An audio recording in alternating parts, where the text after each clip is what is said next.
Assalamualaikum warahmatullahi wabarakatuh. Bismillah, alhamdulillah, wassalatu wassalamu ala rasulillah wa ala alihi wa ashabihi wa mawalah. Rabbi shrah li sadri wa yassir li amri wahlul 'uqdatam min lisani yafqahu qawli. Rabbana zidna ilma warzuqna fahma wa waffiqna amalan maqbula amma ba'du. Jamaah salat maghrib, jamaah Masjid Nurul Ikhlas rahimakumullah, melanjutkan kultum saya membawakan kitab Jawahirul Bukhari yang merupakan ringkasan dari kitab Sahih Bukhari. Ada bab tentang janji setia kepada Rasulullah Shallallahu Alaihi Wasallam dari para sahabatnya, yang mana isi janji setia ini kemudian oleh Rasulullah disampaikan poin-poinnya.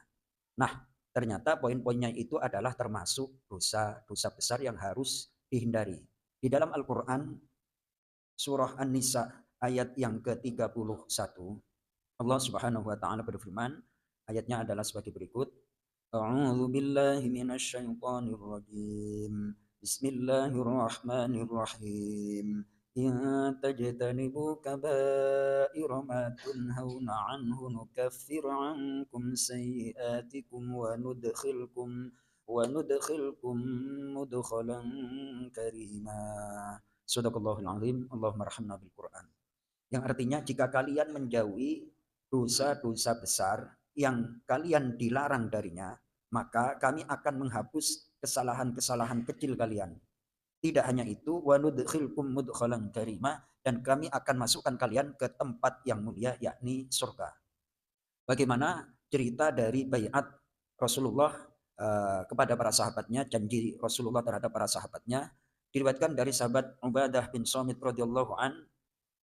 Sahabat Ubadah adalah orang yang ikut menyaksikan perang Badar, dan sahabat Ubadah adalah salah satu ketua atau salah satu pembesar pada malam Lailatul Aqabah, menyampaikan bahwasanya Rasulullah Shallallahu Alaihi Wasallam bersabda, dan di sampingnya atau di sekelilingnya asabatun min ashabih, pembesar-pembesar dari sahabatnya. Lalu Rasulullah bersabda, bayi'uni, berjanjilah setia kalian kepadaku. Satu, ala alla tusyriku billahi syai'ah, untuk tidak mempersekutukan Allah. Dosa paling besar, peringkat atau ranking pertama itu adalah syirik kepada Allah. Yang kedua adalah wala tusriku, jangan kalian mencuri. Nah, ini termasuk kebiasaan jahiliyah. Wala taznu, yang ketiga jangan berzina. Yang keempat, konsekuensi dari berzina adalah melahirkan anak. Wala taqtulu auladakum, jangan kalian membunuh anak-anak kalian. Kita semua tahu riwayatnya bahwa yang namanya jahiliyah, bayi perempuan dikubur hidup-hidup. Karena dianggap bayi perempuan itu beban hidup dan menjadi beban sosial. Malu-maluin, akhirnya dibunuh. Kubur hidup-hidup. Kemudian, wala ta'tu bibuhtanin taftaru. Nah, janganlah kalian mendatangkan kebohongan yang kalian membuat-buatnya. Maknanya adalah jangan menuduh orang lain berbuat zina. Nah, di sini di zaman jahiliyah tentunya perilaku-perilaku seperti itu yang dilakukan. Kemudian taftarunahu baina aidikum wa arjulikum.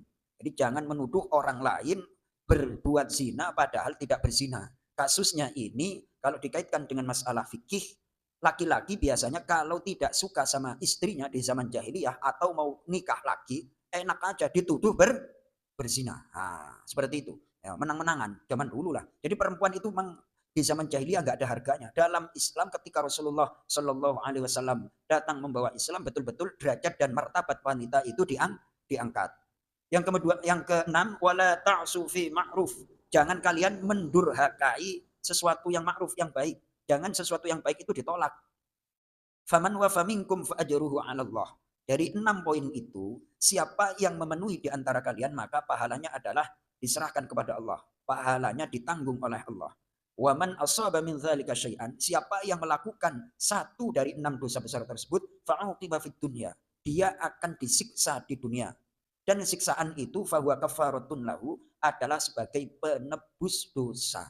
Jadi orang Islam itu biasanya kalau sebelum meninggal dunia banyak katakanlah backgroundnya dulu misalnya maaf nih pemabok, terus pemain judi, berzina, dosa-dosa besar. Kemudian sebelum meninggal kok rasanya hidup itu setelah bertaubat kok malah, nah itu adalah sebagai penebus dosa, agar ketika kembali kepada Allah betul-betul disambut ya ayyatuhan nafsul mutmainnah. Jadi jangan suudzon kita terhadap saudara kita yang bertobat, kok hidupnya kayak jangan. Boleh jadi itu adalah proses dibersihkannya dosa oleh Allah. Selanjutnya, waman asaba min dzalika syai'an tsumma satarahullah fahuwa ilallah. Siapa yang melakukan dosa besar kemudian Allah menutupnya, maka diserahkan kepada Allah.